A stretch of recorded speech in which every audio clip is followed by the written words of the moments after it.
नमस्कार दोस्तों, मैं हूँ शैलेश। दोस्तों, आजकल आप सभी ने देखा ही होगा, छावा फिल्म बहुत ही अच्छा बिजनेस कर रही है। और ख़ास बात यह है कि औरंगज़ेब के बारे में काफ़ी चर्चा हो रही है। लेकिन आप सबको क्या पता है कि औरंगज़ेब ने अपने आखिरी वक्त पे क्या कहा था? औरंगज़ेब की लाइफ में दो लोगों ने नाक में दम कर रखा था। एक तो हमारे महाराज छत्रपति शिवाजी महाराज और दूसरे उनके सुपुत्र छत्रपति संभाजी महाराज। छावा फिल्म में आपने तो देखा ही होगा, कितना बड़ा बलिदान दिया संभाजी महाराज ने। लेकिन औरंगज़ेब बहुत आयु उसने भुगत, काफ़ी साल तक जिया, वो 89 ईयर्स तक जिया और भी वो जीना चाहता था।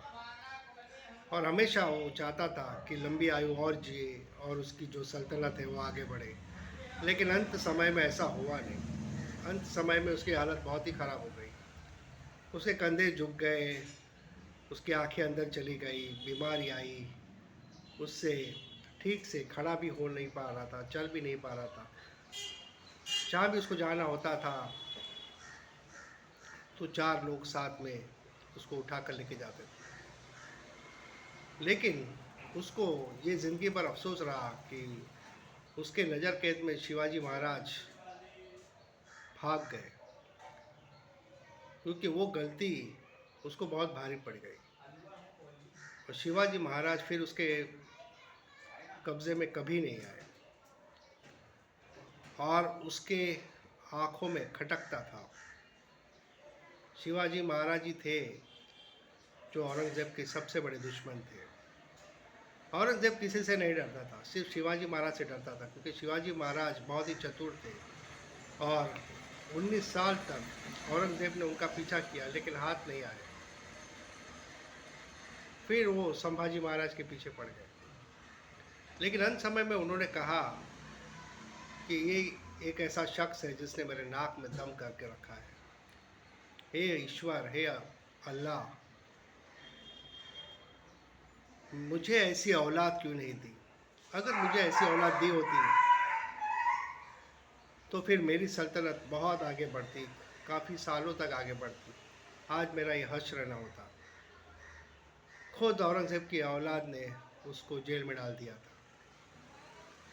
तो औरंगज़ेब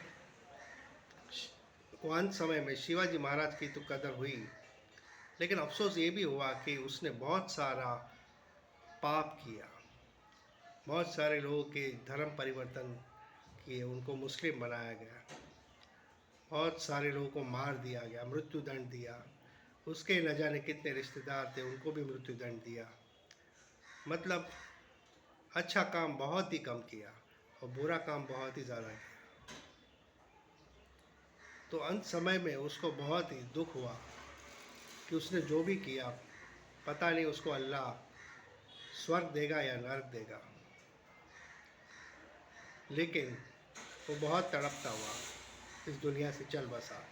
और उसने ये भी कहा कि मेरी जो मज़ार है वो बहुत ही सिंपल रखना, उसमें नाम लिखने की भी ज़रूरत नहीं, उस पर छत भी मत डालना।